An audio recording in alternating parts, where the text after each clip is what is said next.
இந்த சிலை என்னை நடத்தும்பா, இந்த சிலை என் பிரயாணத்தை வாய்க்க செய்யும்பா, இந்த சிலையை வாக்குத்தத்தத்துக்குள்ளே கொண்டு போகும்பான் கணவருக்கு தெரியாமல் சிலையை வைத்தாள்.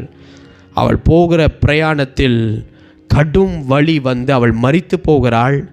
வாக்குத்தத்தம் பெற்ற தந்த பூமிக்கு அவளால் போக முடியவில்லை. காரணம் என்ன தெரியுமா?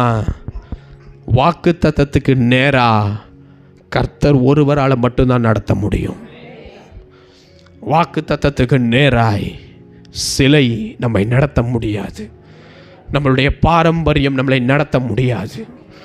மனுஷன் நம்மளை நடத்தி கொண்டு போக முடியாது. வாக்குத்தத்தம் அது தேவன் நமக்கென்று வைத்திருக்கிற பிரத்யட்ச ஆசீர்வாதம். அதில் அவரை நம்பி குதிக்கிறவனுக்கு மட்டும்தான் நீந்தி வருவாள். மற்றவர்கள் பிரயாணப்பட முடியாது. யாக்கோபு ஆயத்தம், மந்த ஆயத்தம்.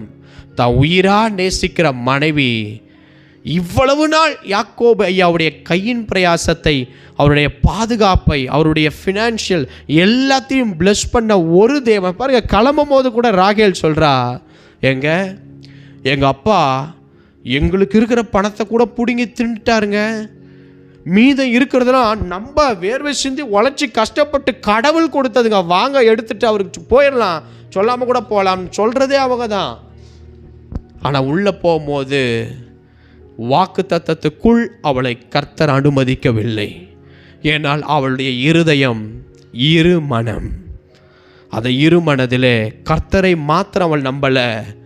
அவள் நம்பினது தன் பாரம்பரியமாய் வந்த அந்த சிலை என்னை நடத்த ஆரம்பிக்கும் என்று நம்பினாள்.